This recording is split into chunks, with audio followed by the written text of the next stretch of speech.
ಸಭೆಯಂದದ ಈ ಜಗದಲ್ಲಿ ಶೋಷಣೆಗೊಳಗಾದ ಆತ್ಮ ದ್ರೌಪದಿಯರ ತುಂಬಿದ ಸಭೆಯಂದದ ಈ ಜಗದಲ್ಲಿ ಶೋಷಣೆಗೊಳಗಾದ ಆತ್ಮ ದ್ರೌಪದಿಯರ ದೇಹದ ವಸ್ತ್ರದ ದೇಹ ಸಂಬಂಧದ ದೇಹದ ವಸ್ತ್ರದ ದೇಹ ಸಂಬಂಧದ ಭ್ರಮೆ ಕಳಚಿಸಿದ ನಿಜ ತಂದೆ ನೀನೇ ಮುರಳಿ ಮನೋಹರನೇ ಶಿವನೇ ಜ್ಞಾನದ ಸಾಗರನೇ.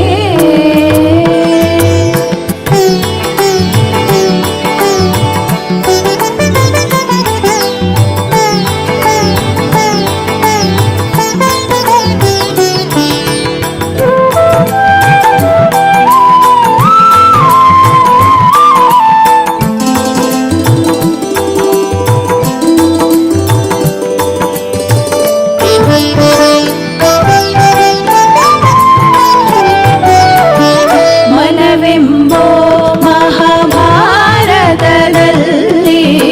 ಜ್ಞಾನಾರ್ಜುನರಿಗೆ ಸಾರಥಿಯಾಗಿ ಮನವೆಂಬೋ ಮಹಾಭಾರತದಲ್ಲಿ ಜ್ಞಾನಾರ್ಜುನರಿಗೆ ಸಾರಥಿಯಾಗಿ ಅಸುರ ಶಕ್ತಿಯ ಗೌರವ ಸಂಹಾರನೆ ಅಸುರ ಶಕ್ತಿಯ ಗೌರವ ಸಂಹಾರನೆ ಪಾಂಡವರಿಗೆ ಒಲಿದ ಪರಮಾತ್ಮ ನೀನೇ ಮುರಳಿ ಮನೋಹರನೇ ಶಿವನೇ ಜ್ಞಾನದ ಸಾಗರನೇ.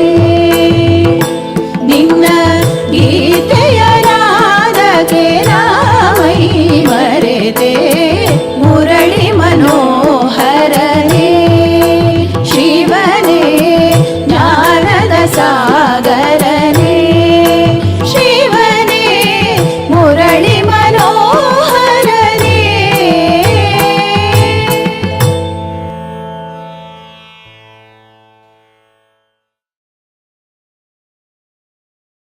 ಓಂ ಶಾಂತಿ. ಇಂದಿನ ದಿನಾಂಕ 8/10/2024. ಪ್ರಾರ್ಥ ಮುರುಳಿ ಮಧುಬನ. ಮಧುರ ಮಕ್ಕಳೇ, ಬುದ್ಧಿಯನ್ನು ಪರಿಶುದ್ಧ ಮಾಡಿಕೊಳ್ಳಬೇಕೆಂದರೆ ಒಬ್ಬ ತಂದೆಯನ್ನೇ ನೆನಪು ಮಾಡಿರಿ. ನೆನಪಿನಿಂದಲೇ ಆತ್ಮವು ಸ್ವಚ್ಛವಾಗುತ್ತಾ ಹೋಗುವುದು. ಪ್ರಶ್ನೆ: ವರ್ತಮಾನ ಸಮಯದಲ್ಲಿ ಮನುಷ್ಯರು ತಮ್ಮ ಸಮಯ ಹಾಗೂ ಹಣವನ್ನು ಹೇಗೆ ವ್ಯರ್ಥವಾಗಿ ಕಳೆಯುತ್ತಿದ್ದಾರೆ? ಉತ್ತರ: ಯಾರಾದರೂ ಶರೀರ ಬಿಡುತ್ತಾರೆಂದರೆ ಅವರ ಹಿಂದೆ ಎಷ್ಟೊಂದು ಹಣವನ್ನು ಖರ್ಚು ಮಾಡುತ್ತಿರುತ್ತಾರೆ. ಶರೀರವನ್ನು ಬಿಟ್ಟು ಹೊರಟು ಹೋದ ಮೇಲೆ ಅವರಿಗೆ ಯಾವುದೇ ಬೆಲೆಯಂತೂ ಉಳಿಯಲಿಲ್ಲ. ಆದ್ದರಿಂದ ಅವರಿಗಾಗಿ ಏನೆಲ್ಲವನ್ನು ಮಾಡುತ್ತಾರೆಯೋ ಅದರಲ್ಲಿ ತಮ್ಮ ಸಮಯ ಮತ್ತು ಹಣವನ್ನು ವ್ಯರ್ಥ ಮಾಡುತ್ತಾರೆ. ಓಂ ಶಾಂತಿ. ಆತ್ಮಿಕ ತಂದೆಯು ಕುಳಿತು ಆತ್ಮಿಕ ಮಕ್ಕಳಿಗೆ ತಿಳಿಸುತ್ತಾರೆ. ಇವರು ಬ್ರಹ್ಮ ಸಹ ಅದೇ ರೀತಿ ಹೇಳುತ್ತಾರೆ. ಒಬ್ಬರು ತಂದೆ, ಇನ್ನೊಬ್ಬರು ದಾದಾ ಆಗಿದ್ದಾರೆ. ದಾದಾರವರು ಸಹ ಆತ್ಮಿಕ ತಂದೆಯು ನೀವು ಮಕ್ಕಳಿಗೆ ಭೂತ, ಭವಿಷ್ಯತ್, ವರ್ತಮಾನದ ಜ್ಞಾನವನ್ನು ತಿಳಿಸುತ್ತಾರೆಂದೇ ಹೇಳುತ್ತಾರೆ. ವಾಸ್ತವದಲ್ಲಿ ಸತ್ಯಯುಗದಿಂದ ಹಿಡಿದು ತ್ರೇತಾದ ಅಂತ್ಯದವರೆಗೆ ಏನಾಗಿದೆ ಎಂಬುದು ಮುಖ್ಯವಾದ ಮಾತಾಗಿದೆ. ಬಾಕಿ ದ್ವಾಪರ ಕಲಿಯುಗದಲ್ಲಿ ಯಾರ್ಯಾರು ಬಂದರು, ಏನೆಲ್ಲವೂ ನಡೆಯಿತೋ ಅದರ ಇತಿಹಾಸ ಭೂಗೋಳವಂತೂ ಬಹಳಷ್ಟಿದೆ. ಸತ್ಯಯುಗ ತ್ರೇತಾಯುಗದ ಯಾವುದೇ ಚರಿತ್ರೆ ಭೂಗೋಳವಿಲ್ಲ, ಮತ್ತೆಲ್ಲರದ್ದು ಚರಿತ್ರೆ ಭೂಗೋಳವಿದೆ. ಬಾಕಿ ದೇವಿ ದೇವತೆಗಳನ್ನು ಲಕ್ಷಾಂತರ ವರ್ಷಗಳಿಗೆ ಮುಂಚೆ ತೆಗೆದುಕೊಂಡು ಹೋಗಿದ್ದಾರೆ. ಇದು ಬೇಹದ್ದಿನ ತಪ್ಪು ತಿಳುವಳಿಕೆಯಾಗಿ ಬಿಟ್ಟಿದೆ. ನೀವು ಸಹ ಬುದ್ಧಿ ಮಾಂದ್ಯರಾಗಿದ್ದೀರಿ. ಈಗ ಸ್ವಲ್ಪ ಸ್ವಲ್ಪ ಅರಿತುಕೊಳ್ಳುತ್ತಿದ್ದೀರಿ. ಕೆಲವರಂತೂ ಈಗಲೂ ಸಹ ತಿಳಿದುಕೊಂಡಿಲ್ಲ. ಇನ್ನು ತಿಳಿದುಕೊಳ್ಳುವುದು ಬಹಳಷ್ಟಿದೆ. ತಂದೆಯು ಅಬು ಪರ್ವತದ ಮಹಿಮೆಯನ್ನು ತಿಳಿಸಿದ್ದಾರೆ. ಅಂದ ಮೇಲೆ ಇದನ್ನು ವಿಚಾರ ಮಾಡಬೇಕು. ನೀವಿಲ್ಲಿ ಕುಳಿತಿದ್ದೀರೆಂದರೆ ನಿಮ್ಮ ಬುದ್ಧಿಯಲ್ಲಿ ಬರಬೇಕು. ನಿಮ್ಮ ನೆನಪಾರ್ಥವಾಗಿ ದಿಲ್ವಾಡ ಮಂದಿರ ಯಾವಾಗ ಸ್ಥಾಪನೆಯಾಗಿದೆ? ಎಷ್ಟು ವರ್ಷಗಳ ನಂತರ ಆಗಿದೆ? 1250 ವರ್ಷಗಳಾಗಿದೆ ಎಂದು ಹೇಳುತ್ತಾರೆ. ಅಂದ ಮೇಲೆ ಇನ್ನೆಷ್ಟು ವರ್ಷಗಳು ಉಳಿಯಿತು? 3750 ವರ್ಷಗಳು ಉಳಿದಿದೆ. ಅವರೂ ಸಹ ಈಗಿನ ನೆನಪಾರ್ಥ ಮತ್ತು ವೈಕುಂಠದ ನೆನಪಾರ್ಥವನ್ನು ಮಾಡಿದ್ದಾರೆ. ಮಂದಿರಗಳನ್ನು ನಿರ್ಮಿಸುವುದರಲ್ಲಿ ಪೈಪೋಟಿಯೂ ನಡೆಯುತ್ತದೆ. ಒಬ್ಬರು ಇನ್ನೊಬ್ಬರಿಗಿಂತ ಸುಂದರವಾಗಿ ಕಟ್ಟಿಸುತ್ತಾರೆ. ಈಗಂತೂ ಆ ರೀತಿ ಕಟ್ಟಿಸಲು ಹಣವಾದರೂ ಎಲ್ಲಿದೆ? ಆ ಸಮಯದಲ್ಲಿ ಹಣವು ಬಹಳಷ್ಟಿತ್ತು. ಆದ್ದರಿಂದ ಸೋಮನಾಥನ ಮಂದಿರವನ್ನು ಎಷ್ಟು ದೊಡ್ಡದಾಗಿ ಮಾಡಿದ್ದಾರೆ. ಈಗಂತೂ ಮಾಡಲು ಸಾಧ್ಯವಿಲ್ಲ. ಬಲೆ ಆಗ್ರಾ ಮೊದಲಾದ ಕಡೆ ಕಟ್ಟಿಸುತ್ತಿರುತ್ತಾರೆ. ಆದರೆ ಅದೆಲ್ಲವೂ ವ್ಯರ್ಥವಾಗಿದೆ. ಮನುಷ್ಯರಂತೂ ಅಂಧಕಾರದಲ್ಲಿದ್ದಾರಲ್ಲವೇ? ಅವರು ಕಟ್ಟಿಸುವ ಸಮಯಕ್ಕೆ ವಿನಾಶವು ಬಂದು ಬಿಡುತ್ತದೆ. ಈ ಮಾತುಗಳನ್ನು ಯಾರೂ ತಿಳಿದುಕೊಂಡಿಲ್ಲ. ಬಿಡಿಸುತ್ತಿರುತ್ತಾರೆ ಮತ್ತು ಕಟ್ಟಿಸುತ್ತಿರುತ್ತಾರೆ. ಸುಲಭವಾಗಿ ಹಣವನ್ನು ಸಂಪಾದಿಸುತ್ತಿರುತ್ತಾರೆ. ಆದ್ದರಿಂದ ಎಲ್ಲವೂ ವ್ಯರ್ಥವಾಗಿ ಖರ್ಚಾಗುತ್ತಾ ಇರುತ್ತದೆ. ಸಮಯವೂ ವ್ಯರ್ಥ, ಶಕ್ತಿಯೂ ವ್ಯರ್ಥ, ಹಣವೂ ವ್ಯರ್ಥ. ಯಾರಾದರೂ ಶರೀರ ಬಿಟ್ಟರೆ ಎಷ್ಟೊಂದು ಸಮಯವನ್ನು ಕಳೆಯುತ್ತಾರೆ. ನಾವಂತೂ ಏನೂ ಮಾಡುವುದಿಲ್ಲ. ಆತ್ಮವು ಹೊರಟು ಹೋಯಿತೆಂದರೆ ಇನ್ನು ಉಳಿದ ಪೊರೆ ಏನು ಕೆಲಸಕ್ಕೆ ಬರುತ್ತದೆ? ಸರ್ಪವು ಪೊರೆಯನ್ನು ಬಿಟ್ಟು ಬಿಡುತ್ತದೆ. ಆ ಪೊರೆಗೆ ಯಾವುದೇ ಬೆಲೆ ಇದೆಯೇ? ಏನೂ ಇಲ್ಲ. ಭಕ್ತಿ ಮಾರ್ಗದಲ್ಲಿ ಪೊರೆಗೆ ಬೆಲೆ ಇದೆ. ಜಡಚಿತ್ರಗಳಿಗೆ ಎಷ್ಟೊಂದು ಪೂಜೆ ಮಾಡುತ್ತಾರೆ. ಆದರೆ ಇವರು ಯಾವಾಗ ಬಂದರು, ಹೇಗೆ ಬಂದರು ಏನೂ ತಿಳಿದಿಲ್ಲ. ಇದಕ್ಕೆ ಭೂತ ಪೂಜೆ ಎಂದು ಹೇಳಲಾಗುತ್ತದೆ. ಅಂದರೆ ಪಂಚತತ್ವಗಳ ಪೂಜೆ ಮಾಡುತ್ತಾರೆ. ತಿಳಿದುಕೊಳ್ಳಿ, ಈ ಲಕ್ಷ್ಮೀ ನಾರಾಯಣರು ಸ್ವರ್ಗದಲ್ಲಿ ರಾಜ್ಯ ಮಾಡುತ್ತಿದ್ದರು. ಅವರಿಗೆ 150 ವರ್ಷ ಪೂರ್ಣವಾಯಿತು. ಅವರು ಶರೀರ ಬಿಟ್ಟು ಬಿಟ್ಟರು ಅಂದ ಮೇಲೆ ನಂತರ ಶರೀರವಂತೂ ಯಾವುದೇ ಕೆಲಸಕ್ಕೆ ಬರುವುದಿಲ್ಲ. ಅವರಿಗೆ ಅಲ್ಲಿ ಏನು ಬೆಲೆ ಇರುತ್ತದೆ? ಆತ್ಮವು ಹೊರಟು ಹೋಯಿತು. ಶರೀರವು ಚಂಡಾಲನ ಕೈಯಲ್ಲಿ ಕೊಟ್ಟು ಬಿಟ್ಟರೆಂದರೆ ನಂತರ ಅವರು ಅದನ್ನು ರೀತಿ ಪದ್ಧತಿಯ ಅನುಸಾರ ಸುಟ್ಟು ಹಾಕುತ್ತಾರೆ. ನಂತರ ಇಲ್ಲಿಯ ತರಹ ಅವರ ಭಸ್ಮವನ್ನು ಅವರ ಹೆಸರಿನಲ್ಲಿ ನೀರಿನಲ್ಲಿ ಹಾಕುವುದಿಲ್ಲ. ಅದೆಲ್ಲವನ್ನು ಇಲ್ಲಿಯೇ ಮಾಡುತ್ತಾರೆ. ಬ್ರಾಹ್ಮಣರಿಗೆ ತಿನ್ನಿಸುತ್ತಾರೆ. ಆದರೆ ಸತ್ಯಯುಗದಲ್ಲಿ ಇದೇನನ್ನೂ ಮಾಡುವುದಿಲ್ಲ. ಏಕೆಂದರೆ ಆತ್ಮವು ಹೊರಟು ಹೋದ ಮೇಲೆ ಈ ಶರೀರವೆಂಬ ಪೊರೆಯು ಯಾವುದೇ ಕೆಲಸಕ್ಕೆ ಬರುವುದಿಲ್ಲ. ಆ ಪೊರೆಯನ್ನು ಸುಟ್ಟು ಹಾಕುತ್ತಾರೆ. ಕೇವಲ ಚಿತ್ರಗಳನ್ನು ಇಟ್ಟುಕೊಳ್ಳುತ್ತಾರೆ. ಅದರಲ್ಲಿಯೂ ನಿಖರವಾದ ಚಿತ್ರವು ಸಿಗಲು ಸಾಧ್ಯವಿಲ್ಲ. ಈ ಆದಿದೇವನ ಕಲ್ಲಿನ ಮೂರ್ತಿಯೂ ಸಹ ಅಷ್ಟು ನಿಖರವಾಗಿಲ್ಲ. ಪೂಜೆಗಾಗಿ ಕಲ್ಲಿನ ಮೂರ್ತಿಯನ್ನು ಮಾಡಿದ್ದಾರೆ. ಮೂಲತಃ ಯಾವ ಶರೀರವಿತ್ತೋ ಅದು ಸುಟ್ಟು ಸಮಾಪ್ತಿಯಾಯಿತಲ್ಲವೇ? ನಂತರ ಭಕ್ತಿ ಮಾರ್ಗದಲ್ಲಿ ಪೂಜೆಗಾಗಿ ಈ ಮೂರ್ತಿಯನ್ನು ಮಾಡಿದ್ದಾರೆ. ಈ ಮಾತುಗಳ ಬಗ್ಗೆ ವಿಚಾರವಂತೂ ನಡೆಯುತ್ತದೆ ಎಲ್ಲವೇ? ಅಬು ಪರ್ವತದ ಮಹಿಮೆಯನ್ನು ಬಹಳ ಚೆನ್ನಾಗಿ ಸಿದ್ಧ ಮಾಡಬೇಕು. ನೀವು ಮಕ್ಕಳು ಸಹ ಇಲ್ಲಿಯೇ ಕುಳಿತಿದ್ದೀರಿ. ತಂದೆಯು ಇಡೀ ವಿಶ್ವವನ್ನು ನರಕದಿಂದ ಸ್ವರ್ಗವನ್ನಾಗಿ ಮಾಡುತ್ತಿದ್ದಾರೆಂದರೆ ಇದೇ ಎಲ್ಲದಕ್ಕಿಂತ ಸರ್ವಶ್ರೇಷ್ಠ ತೀರ್ಥ ಸ್ಥಾನವಾಯಿತು. ಈಗಿನ್ನೂ ಮನುಷ್ಯರಿಗೆ ಇಷ್ಟೊಂದು ಭಾವನೆ ಇಲ್ಲ. ಕೇವಲ ಒಬ್ಬ ಶಿವನಲ್ಲಿ ಭಾವನೆ ಇದೆ. ಎಲ್ಲಿಗೆ ಹೋದರೂ ಶಿವನ ಮಂದಿರವು ಅವಶ್ಯವಾಗಿ ಇರುತ್ತದೆ. ಶಂಕರನು ಪಾರ್ವತಿಗೆ ಕಥೆಯನ್ನು ತಿಳಿಸಿದರೆಂದು ಹೇಳುತ್ತಾರೆ. ಅಲ್ಲಂತೂ ಕಥೆಯ ಮಾತೇ ಇಲ್ಲ. ಮನುಷ್ಯರಿಗೆ ಸ್ವಲ್ಪವೂ ತಿಳುವಳಿಕೆ ಇಲ್ಲ. ಮೊದಲು ನಿಮಗೂ ತಿಳಿದಿರಲಿಲ್ಲ. ಈಗ ನಿಮಗೆ ತಿಳುವಳಿಕೆ ಬಂದಿದೆ. ಈಗ ತಂದೆಗೆ ಅಬು ಪರ್ವತದ ಎಷ್ಟೊಂದು ಮಹಿಮೆ ಮಾಡುತ್ತಾರೆ. ಸರ್ವ ತೀರ್ಥಗಳಲ್ಲಿ ಇದು ಮಹಾನ್ ತೀರ್ಥ ಸ್ಥಾನವಾಗಿದೆ. ತಂದೆಯಂತೂ ಬಹಳಷ್ಟು ತಿಳಿಸುತ್ತಾರೆ, ಆದರೆ ಇದು ಅನನ್ಯ ಮಕ್ಕಳ ಬುದ್ಧಿಯಲ್ಲಿ ಕುಳಿತುಕೊಳ್ಳಬೇಕು. ಈಗಂತೂ ಕೆಲವರಿಗೆ ಯೋಗವು ಬಹಳ ಕಠಿಣವೆನಿಸುತ್ತದೆ. ಯೋಗದ ಜೊತೆಗೆ ಜ್ಞಾನವೂ ಸಹ ಬೇಕಾಗಿದೆ. ಕೇವಲ ಯೋಗದಲ್ಲಿ ಇರುವುದಲ್ಲ, ಯೋಗದಲ್ಲಿ ಜ್ಞಾನದ ಅವಶ್ಯಕತೆ ಬಹಳ ಇದೆ. ದೆಹಲಿಯಲ್ಲಿ ಜ್ಞಾನ ವಿಜ್ಞಾನ ಭವನ ಎಂದು ಹೆಸರನ್ನಿಟ್ಟಿದ್ದಾರೆ, ಆದರೆ ಇದರ ಅರ್ಥವೇನು ಎಂಬುದನ್ನು ತಿಳಿದಿದ್ದಾರೆಯೇ? ಜ್ಞಾನ ವಿಜ್ಞಾನವಂತೂ ಒಂದು ಸೆಕೆಂಡಿನದ್ದಾಗಿದೆ. ಶಾಂತಿಧಾಮ, ಸುಖಧಾಮ. ಆದರೆ ಮನುಷ್ಯರಿಗೆ ಸ್ವಲ್ಪವೂ ಬುದ್ಧಿ ಇಲ್ಲ, ಅರ್ಥವನ್ನು ಸ್ವಲ್ಪವೂ ತಿಳಿದುಕೊಳ್ಳುವುದಿಲ್ಲ. ಚಿನ್ಮಯಾನಂದ ಮುಂತಾದ ದೊಡ್ಡ ದೊಡ್ಡ ಸನ್ಯಾಸಿಗಳು ಗೀತೆಯನ್ನು ತಿಳಿಸುತ್ತಾರೆ. ಅವರಿಗೆ ಎಷ್ಟೊಂದು ಜನ ಅನುಯಾಯಿಗಳಿರುತ್ತಾರೆ. ಎಲ್ಲದಕ್ಕಿಂತ ದೊಡ್ಡ ಜಗತ್ತಿನ ಗುರು ಒಬ್ಬರೇ ತಂದೆಯಾಗಿದ್ದಾರೆ. ತಂದೆ ಮತ್ತು ಶಿಕ್ಷಕನಿಗಿಂತ ದೊಡ್ಡವರು ಗುರುವಾಗಿರುತ್ತಾರೆ. ಸ್ತ್ರೀ ಎಂದು ಸಹ ಅನ್ಯ ಪತಿಯನ್ನು ಮಾಡಿಕೊಳ್ಳುವುದಿಲ್ಲ ಅಂದಾಗ ಅನ್ಯರನ್ನು ಗುರುವನ್ನಾಗಿ ಮಾಡಿಕೊಳ್ಳಬಾರದು. ಒಬ್ಬ ಗುರುವನ್ನು ಮಾಡಿಕೊಂಡರೆ ಅವರೇ ಸದ್ಗತಿಯನ್ನು ಮಾಡಬೇಕಾಗಿದೆ. ಮತ್ತೊಬ್ಬ ಗುರುವೇಕೆ? ಸದ್ಗುರುವಾದರೂ ಒಬ್ಬರೇ ಬೇಅದ್ದಿನ ತಂದೆಯಾಗಿದ್ದಾರೆ. ಎಲ್ಲರಿಗೂ ಸದ್ಗತಿಯನ್ನು ಮಾಡುವವರಾಗಿದ್ದಾರೆ. ಆದರೆ ಈ ಎಲ್ಲ ಮಾತುಗಳನ್ನು ಅನೇಕರು ತಿಳಿದುಕೊಳ್ಳುವುದೇ ಇಲ್ಲ. ತಂದೆಯು ರಾಜಧಾನಿ ಸ್ಥಾಪನೆಯಾಗುತ್ತಾ ಇದೆ ಎಂದು ತಿಳಿಸಿದ್ದಾರೆ ಅಂದಾಗ ಅದರಲ್ಲಿ ನಂಬರ್ ವಾರ್ ಇರುತ್ತಾರಲ್ಲವೇ? ಕೆಲವರಾದರೂ ಸ್ವಲ್ಪವೂ ತಿಳಿದುಕೊಳ್ಳುವುದಿಲ್ಲ. ಅವರದ್ದು ಡ್ರಾಮಾದಲ್ಲಿ ಪಾತ್ರವೇ ಆಗಿರುತ್ತದೆ. ಶಿಕ್ಷಕರು ತಿಳಿದುಕೊಳ್ಳಲು ಸಾಧ್ಯತೆ ಇದೆ. ಯಾವ ಶರೀರದ ಮೂಲಕ ತಿಳಿಸುತ್ತಾರೆಯೋ ಅವರಿಗೂ ಸಹ ಗೊತ್ತಿರುತ್ತದೆ. ಇದು ಬೆಲ್ಲಕ್ಕೆ ಗೊತ್ತು, ಬೆಲ್ಲದ ಚೀಲಕ್ಕೆ ಗೊತ್ತು. ಬೆಲ್ಲವೆಂದು ಶಿವತಂದೆಗೆ ಹೇಳಲಾಗುತ್ತದೆ. ಅವರು ಎಲ್ಲರ ಸ್ಥಿತಿಯನ್ನು ತಿಳಿದಿದ್ದಾರೆ.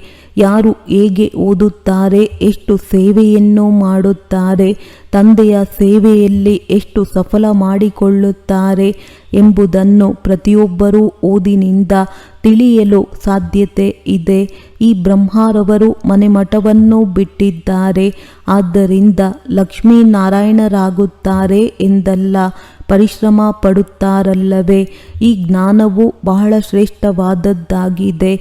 ಯಾರಾದರೂ ಒಂದು ವೇಳೆ ತಂದೆಯ ಅವಾಜ್ಞೆಯನ್ನು ಮಾಡುತ್ತಾರೆಂದರೆ ಒಂದೇ ಸಾರಿ ಕಲ್ಲು ಬುದ್ಧಿಯವರಾಗುತ್ತಾರೆ. ಇದು ಇಂದ್ರ ಸಭೆಯಾಗಿದೆ ಎಂದು ತಂದೆಯು ತಿಳಿಸಿದ್ದಾರೆ.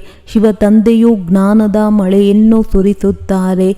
ಅವರ ಆಜ್ಞೆಯನ್ನು ಉಲ್ಲಂಘನೆ ಮಾಡಿದ್ದೇ ಆದರೆ ಕಲ್ಲು ಬುದ್ಧಿಯವರಾಗುತ್ತಾರೆ ಎಂದು ಶಾಸ್ತ್ರದಲ್ಲಿ ಬರೆಯಲ್ಪಟ್ಟಿದೆ. ಆದ್ದರಿಂದ ತಂದೆಯು ಎಲ್ಲರಿಗೂ ಬರೆಯುತ್ತಾ ಇರುತ್ತಾರೆ.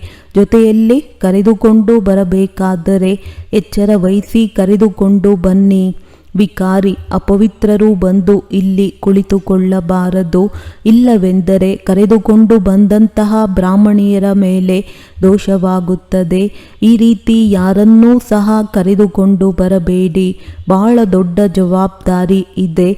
ಬಹಳ ಶ್ರೇಷ್ಠಾತಿ ಶ್ರೇಷ್ಠ ತಂದೆಯಾಗಿದ್ದಾರೆ. ತಮಗೆ ವಿಶ್ವದ ರಾಜ್ಯ ಭಾಗ್ಯವನ್ನು ನೀಡುತ್ತಾರೆ ಅಂದಾಗ ಅವರಿಗೆ ಎಷ್ಟೊಂದು ಗೌರವವನ್ನು ಇಡಬೇಕು. ಅನೇಕರಿಗೆ ಮಿತ್ರ ಸಂಬಂಧಿಗಳು ಮುಂತಾದವರ ನೆನಪು ಬರುತ್ತಾ ಇರುತ್ತದೆ. ತಂದೆಯ ನೆನಪೇ ಇರುವುದಿಲ್ಲ. ಆಂತರ್ಯದಲ್ಲಿ ಅದೇ ಚಿಂತೆ ಇರುತ್ತದೆ. ಇದು ಆಸುರಿ ಪ್ರಪಂಚವಾಗಿದೆ ಎಂದು ತಂದೆಯು ತಿಳಿಸುತ್ತಾರೆ. ಈಗ ದೈವಿ ಪ್ರಪಂಚವಾಗುತ್ತದೆ. ನಮ್ಮ ಗುರಿ ಧ್ಯೇಯವೇ ಲಕ್ಷ್ಮೀ ನಾರಾಯಣರಾಗುವುದಾಗಿದೆ. ಯಾವುದೆಲ್ಲ ಚಿತ್ರಗಳಿವೆಯೋ ಎಲ್ಲರ ಜೀವನದ ಕಥೆಯನ್ನು ನೀವು ತಿಳಿದಿದ್ದೀರಿ.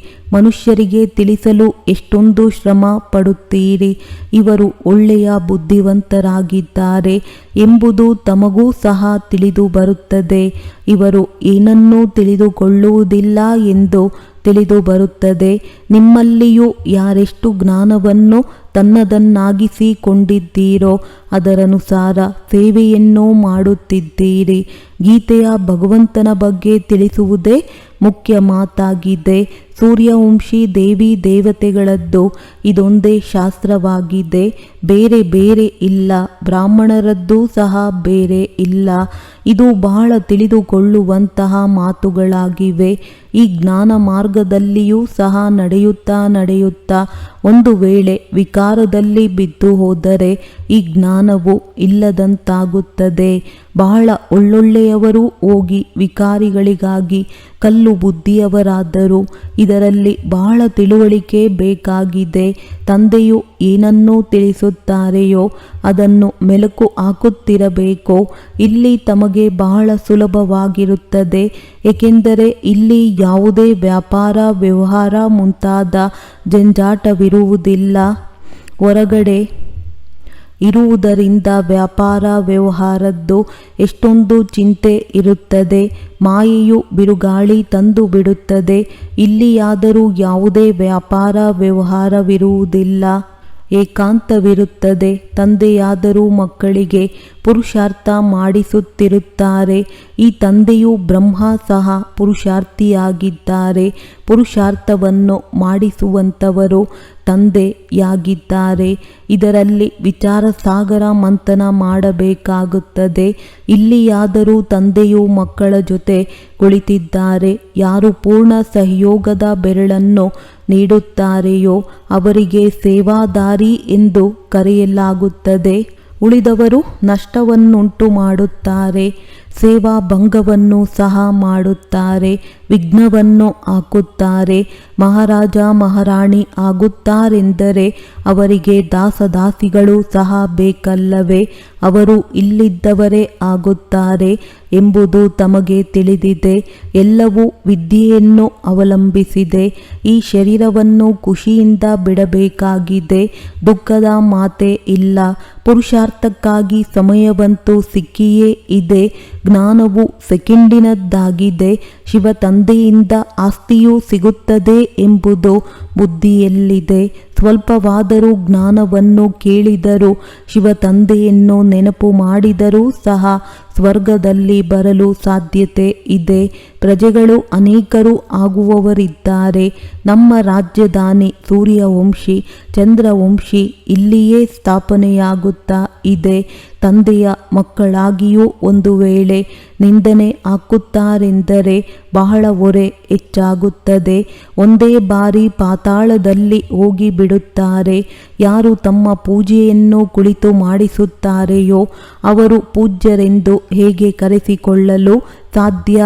ಸರ್ವರ ಸದ್ಗತಿದಾತ ಕಲ್ಯಾಣ ಮಾಡುವಂಥವರು ಒಬ್ಬರೇ ತಂದೆಯಾಗಿದ್ದಾರೆ. ಮನುಷ್ಯರಾದರೂ ಶಾಂತಿಯ ಅರ್ಥವನ್ನು ಸಹ ತಿಳಿದುಕೊಂಡಿಲ್ಲ. ಹಠಯೋಗದಿಂದ ಪ್ರಾಣಾಯಾಮ ಮುಂತಾದುದನ್ನು ಮಾಡುವುದೇ ಶಾಂತಿ ಎಂದು ತಿಳಿದುಕೊಳ್ಳುತ್ತಾರೆ. ಇದರಲ್ಲಿಯೂ ಸಹ ಬಹಳ ಪರಿಶ್ರಮವೆನಿಸುತ್ತದೆ. ಕೆಲವರದ್ದು ಮೆದುಳು ಕೆಟ್ಟು ಹೋಗಿಬಿಡುತ್ತದೆ. ಪ್ರಾಪ್ತಿಯೂ ಸಹ ಏನೂ ಇರುವುದಿಲ್ಲ. ಅದು ಅಲ್ಪಕಾಲದ ಶಾಂತಿಯಾಗಿದೆ. ಹೇಗೆ ಸುಖವನ್ನು ಅಲ್ಪಕಾಲ ಕಾಗವಿಷ್ಟ ಸಮಾನವೆಂದು ಹೇಳುತ್ತಾರೆಯೋ ಹಾಗೆಯೇ ಶಾಂತಿಯೂ ಸಹ ಕಾಗವಿಷ್ಟ ಸಮಾನವಾಗಿದೆ. ಅವರದ್ದೆಲ್ಲವೂ ಅಲ್ಪಕಾಲದ್ದಾಗಿದೆ. ತಂದೆಯಂತೂ 21 ಜನ್ಮದವರೆಗೆ ತಮಗೆ ಸುಖ ಶಾಂತಿ ಎರಡನ್ನೂ ನೀಡುತ್ತಾರೆ. ಕೆಲವರಾದರೂ ಶಾಂತಿಧಾಮದಲ್ಲಿ ಕೊನೆಯವರೆಗೂ ಇರುತ್ತಾರೆ. ಎಷ್ಟು ಪಾತ್ರವಿದೆ. ಅವರು ಇಷ್ಟೆಲ್ಲ ಸುಖವನ್ನು ನೋಡಲು ಹೇಗೆ ಸಾಧ್ಯವಿದೆ? ಅಲ್ಲಿಯೂ ಸಹ ನಂಬರ್ವಾರ್ ಪದವೀಧರರಿರುತ್ತಾರಲ್ಲವೇ? ದಾಸದಾಸಿಯರಾಗಿರುತ್ತಾರೆ. ಆದರೆ ಅರಮನೆಯೊಳಗಡೆ ಹೋಗಲು ಹೇಗೆ ಸಾಧ್ಯತೆ ಇದೆ? ಕೃಷ್ಣನನ್ನೂ ಸಹ ನೋಡಲು ಸಾಧ್ಯತೆ ಇಲ್ಲ. ಪ್ರತಿಯೊಬ್ಬರದ್ದು ಬೇರೆ ಬೇರೆ ಮೆಹಲುಗಳಿರುತ್ತವೆ ಎಲ್ಲವೇ? ಅವನನ್ನು ನೋಡುವುದಕ್ಕೂ ನಿಗದಿತ ಸಮಯವಿರುತ್ತದೆ. ಹೇಗೆ ಪೋಪ್ ಬರುತ್ತಾರೆಂದರೆ ಅವರ ದರ್ಶನಕ್ಕಾಗಿ ಎಷ್ಟೊಂದು ಜನರು ಹೋಗುತ್ತಾರೆ. ಹೀಗೆ ಅನೇಕರು ಹುಟ್ಟಿಕೊಳ್ಳುತ್ತಾರೆ. ಅವರದ್ದು ಬಹಳ ಪ್ರಭಾವವೂ ಇರುತ್ತದೆ. ಲಕ್ಷಾಂತರ ಮನುಷ್ಯರು ದರ್ಶನ ಮಾಡಲು ಹೋಗುತ್ತಾರೆ. ಇಲ್ಲಿ ಶಿವತಂದೆಯ ದರ್ಶನವೂ ಹೇಗಾಗುತ್ತದೆ? ಇದು ತಿಳಿದುಕೊಳ್ಳುವಂತಹ ಮಾತಾಗಿದೆ. ಇದು ಎಲ್ಲದಕ್ಕಿಂತ ಶ್ರೇಷ್ಠವಾದಂತಹ ತೀರ್ಥಸ್ಥಾನವಾಗಿದೆ ಎಂಬುದು ಪ್ರಪಂಚದವರಿಗೆ ಹೇಗೆ ತಿಳಿದು ಬರುತ್ತದೆ? ದಿಲ್ವಾಡ ಮಂದಿರದಂತಹ ಮಂದಿರಗಳು ಇನ್ನೂ ಅಕ್ಕಪಕ್ಕದಲ್ಲಿ ಇರಬಹುದೇನೋ ಎಂದು ನೋಡಬೇಕು. ಇದನ್ನು ಯಾವ ಕಾರಣದಿಂದ ಮಾಡಲಾಗಿದೆ ಎಂಬುದರ ಜ್ಞಾನವನ್ನು ನೀವು ಹೇಳುವ ಅವಶ್ಯಕತೆ ಇಲ್ಲ. ಅವರೇ ಇದನ್ನು ತಿಳಿದುಕೊಂಡು ಬಿಡುತ್ತಾರೆ. ಇವರಿಗೆ ಓದಿಸುವವರು ಯಾರೆಂಬುದನ್ನು ತಿಳಿದುಕೊಂಡಿಲ್ಲ. ಇದರ ಬಗ್ಗೆ ಒಂದು ಕಥೆಯೂ ಸಹ ಇದೆ. ಹುಲಿ ಬಂದಿತು ಎಂದು ಹೇಳುತ್ತಿದ್ದರು. ತಾವೂ ಸಹ ಹೇಳುತ್ತೀರಿ ಮೃತ್ಯುವು ಬಂದೇ ಬಿಟ್ಟಿತು ಎಂದು ಹೇಳುತ್ತೀರಿ. ಆದರೆ ಅವರು ವಿಶ್ವಾಸವನ್ನು ಇಡುವುದಿಲ್ಲ. ಇನ್ನೂ 40,000 ವರ್ಷಗಳಿದೆ. ಮೃತ್ಯು ವಿನಾಶ ಎಲ್ಲಿಂದ ಬರುತ್ತದೆ ಎಂದು ತಿಳಿದುಕೊಂಡಿದ್ದಾರೆ. ಮೃತ್ಯುವು ಅವಶ್ಯವಾಗಿ ಬರುತ್ತದೆ, ಎಲ್ಲರನ್ನೂ ತೆಗೆದುಕೊಂಡು ಹೋಗುತ್ತದೆ. ಸತ್ಯಯುಗದಲ್ಲಾದರೂ ಯಾವುದೇ ಪ್ರಕಾರದ ಕೊಳಕು ಇರುವುದಿಲ್ಲ. ಇಲ್ಲಿಯ ಹಸುಗಳು ಮತ್ತು ಅಲ್ಲಿನ ಹಸುಗಳಿಗೆ ಎಷ್ಟೊಂದು ವ್ಯತ್ಯಾಸವಿರುತ್ತದೆ. ಕೃಷ್ಣನು ಗೋವುಗಳನ್ನು ಕಾಯಲು ಹೇಗೆ ಸಾಧ್ಯ? ಅವನ ಬಳಿಯಾದರೂ ಹಾಲು ಹೆಲಿಕಾಪ್ಟರ್ನಲ್ಲಿ ಬರಬಹುದು. ಈ ಕೊಳಕೆಲ್ಲವೂ ದೂರವಿರುತ್ತದೆ. ಮನೆಯ ಮುಂದೆ ಕೊಳಕಿರುವುದಿಲ್ಲ. ಅಲ್ಲಿಯಾದರೂ ಅಪರಂಪಾರ ಸುಖವಿರುತ್ತದೆ. ಅದಕ್ಕೋಸ್ಕರ ಪೂರ್ಣ ಪುರುಷಾರ್ಥ ಮಾಡಬೇಕು. ಎಷ್ಟೊಂದು ಒಳ್ಳೊಳ್ಳೆಯ ಮಕ್ಕಳು ಸೇವಾ ಕೇಂದ್ರಕ್ಕೆ ಬರುತ್ತಾರೆ. ತಂದೆಯು ನೋಡಿ ಖುಷಿ ಪಡುತ್ತಾರೆ. ನಂಬರ್ವಾರ್ ಪುರುಷಾರ್ಥದನುಸಾರ ಹೂಗಳು ಹುಟ್ಟಿಕೊಳ್ಳುತ್ತವೆ. ಯಾರು ಹೂವಾಗಿದ್ದಾರೆಯೋ ಅವರು ತನ್ನನ್ನೂ ಸಹ ಹೂವೆಂದು ತಿಳಿದುಕೊಳ್ಳುತ್ತಾರೆ.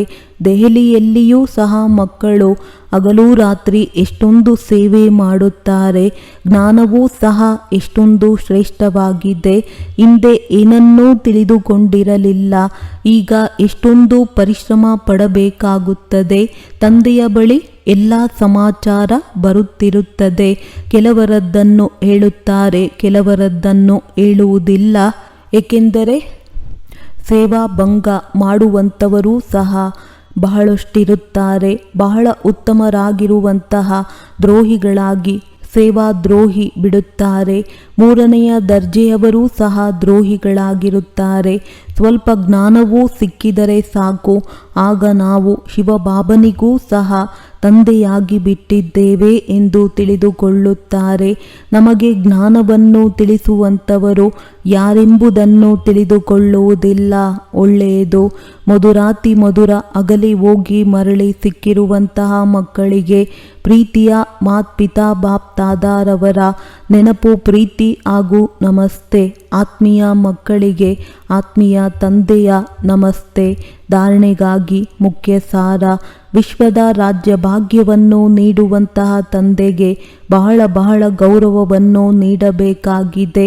ತಂದೆಯ ಸೇವೆಯಲ್ಲಿ ತಮ್ಮ ಜೀವನವನ್ನು ಸಫಲ ಮಾಡಿಕೊಳ್ಳಬೇಕು. ವಿದ್ಯೆಯ ಕಡೆ ಪೂರ್ಣ ಗಮನ ಕೊಡಬೇಕು. ತಂದೆಯಿಂದ ಯಾವ ಜ್ಞಾನವು ಸಿಗುತ್ತದೆಯೋ ಅದರ ಮೇಲೆ ವಿಚಾರ ಸಾಗರ ಮಂಥನವನ್ನು ಮಾಡಬೇಕು. ಎಂದೂ ಸಹ ವಿಘ್ನರೂಪವಾಗಬಾರದು. ಸೇವಾ ಭಂಗವನ್ನು ಮಾಡಬಾರದು. ಅಹಂಕಾರದಲ್ಲಿ ಬರಬಾರದು. ವರದಾನ: 4 ಸಬ್ಜೆಕ್ಟ್ಗಳಲ್ಲಿ ತಂದೆಯ ಮನಸ್ಸಿಗೆ ಇಷ್ಟವಾಗುವಂತಹ ಮಾರ್ಕ್ಸ್ ತೆಗೆದುಕೊಳ್ಳುವಂತಹ ಹೃದಯ ಸಿಂಹಾಸನಾಧಿಕಾರಿ ಭವ. ಯಾವ ಮಕ್ಕಳು 4 ಸಬ್ಜೆಕ್ಟ್ಗಳಲ್ಲಿ ಒಳ್ಳೆಯ ಮಾರ್ಕ್ಸ್ ಪಡೆಯುತ್ತಾರೆ, ಆದಿಯಿಂದ ಅಂತ್ಯದವರೆಗೆ ಒಳ್ಳೆಯ ನಂಬರ್ನಿಂದ ಪಾಸ್ ಆಗುತ್ತಾರೆ, ಅವರನ್ನೇ ಪಾಸ್ ವಿತ್ ಆನರ್ ಎಂದು ಕರೆಯಲಾಗುವುದು.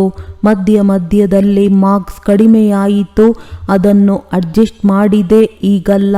ಆದರೆ ಎಲ್ಲ ಸಬ್ಜೆಕ್ಟ್ನಲ್ಲಿ ತಂದೆಯ ಮನಸ್ಸಿಗೆ ಒಪ್ಪುವಂತಿರುವವರೇ ಹೃದಯ ಸಿಂಹಾಸನಾಧಿಕಾರಿಗಳಾಗುತ್ತಾರೆ. ಜೊತೆಗೆ ಬ್ರಾಹ್ಮಣರ ಸಂಸಾರದಲ್ಲಿ ಸರ್ವರಿಗೂ ಪ್ರಿಯ, ಸರ್ವರ ಸಹಯೋಗಿ, ಸರ್ವರಿಂದ ಸನ್ಮಾನ ಪ್ರಾಪ್ತಿ ಮಾಡಿಕೊಳ್ಳುವಂತಹ ಹೃದಯ ಸಿಂಹಾಸನಾಧಿಕಾರಿಯಿಂದ ರಾಜ್ಯ ಸಿಂಹಾಸನಾಧಿಕಾರಿಗಳಾಗುತ್ತಾರೆ. ಸ್ಲೋಗನ್: ಪ್ರಿಯತಮೆಯರು ಅವರೇ ಆಗಿದ್ದಾರೆ. ಯಾರ ಹೃದಯದಲ್ಲಿ ಸದಾ ಇದೇ ನಿರಂತರವಾಗಿ ಗೀತೆ ನುಡಿಯುತ್ತಿರುತ್ತೆ, ನಾನು ಬಾಬಾರವರ ಮಗು ಆಗಿದ್ದೇನೆ, ಬಾಬಾ ನಮ್ಮವರಾಗಿದ್ದಾರೆ. ಒಳ್ಳೆಯದು. ಓಂ ಶಾಂತಿ.